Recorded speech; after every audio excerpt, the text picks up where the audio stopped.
Hi, this is Saurabh Sharma, E16 CSC 020. I'm a student of Bennett University, Greater Noida, and I recently worked as an intern at 73 Strings. So during this internship, I worked on a project named Extra-Abstractive Text Summarizer for news article. So something about the company. 73 Strings is an AI-driven startup that aims to provide data-driven insights to help VCs, funds, and banks to make informed decisions. It uses AI-based platforms combining the values of financial advisory and artificial intelligence to provide critical insights. So, given an abstract, when making a financial decision, we have to be as objective as possible and confirm a hypothesis based on the current situation and movements. Here, data-driven decisions making refers to the analysis of data to gather insights that lead to decisions. A bit of introduction of our project. This project aims to solve a very inherent task in data mining, that is text summarization or document summarization. The intention is to create not only a summary which is not only grammatically correct but is also coherent and fluent while outlining the main points of the source text. 73 Strings relies on an extensive use of data to produce actionable insights. To mine a huge amount of data from various sources requires a lot of processing and inevitable manual intervention at various stages of the data pipeline. So there exist two methods of text summarization. The first one is extraction based summarization, which basically summarizes which pulls key phrases from the source document and combines them into a summary, while the other, which is abstraction based summarization, paraphrases and shortens part of the source document. But there exist problems with both the methods. So, but for example, with extractive method, there can be grammatically strange a summary.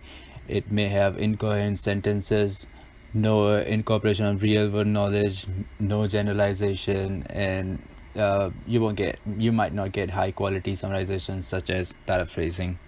And with abstractive method, it's difficult to develop, relies on word corpus vocabulary. It has a tendency to repeat themselves, and it's not foolproof to produce inaccurate factual data. There exist a number of requirements when summarizing data. Like, for example, the solution needs to be robust and scalable to the extent of a huge amount of mined data. The solution needs to be optimal in terms of cost to deploy and run. It should be able to work with out of vocabulary words. It needs to be aware of the language, should be able to first recognize the class of document feeds, should be abstractive instead of extractive, should not lose important trivial information in the source code, and definitely should not output out of context or complicated novel words.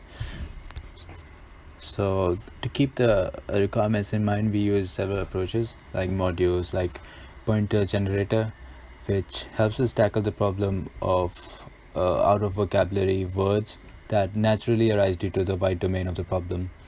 Other one named sequence to sequence attention maintains a probabilistic distribution of the immediate states and also serves as a decoder input to generate novel words and phrases. And then the coverage model penalizes part of the source text which have already received attention. It helps reduce repetition. And then the probabilistic switch.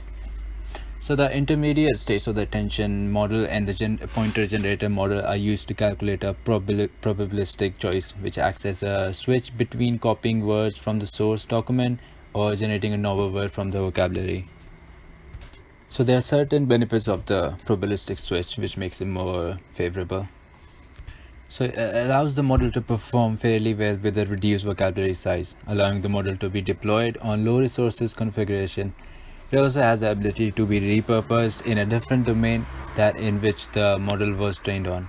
It also performs very well on in the wild or real world data. So the final result in summary is The use of probabilistic switch between the abstractive capabilities of the sequence-to-sequence attention model and the extractive capability of the pointer generator model reduces the overall abstractive power of the model, which results in poor scores on the standard tests for abstraction.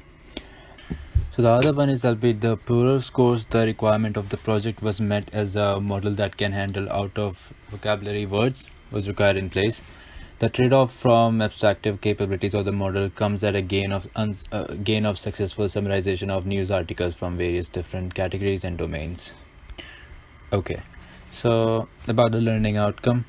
Working on this project, I had the chance to solve one of the most common problems with NLU. That is, they perform great on the pre-processed instructional datasets, but struggle deeply when faced with real-world or in-the-wild datasets, hence never making it till deployment. Having implemented and deployed an NLU model that tackles this problem gives me confidence in solving real-world problems, employing my learning while working and researching on this project. Thank you really for giving me this opportunity.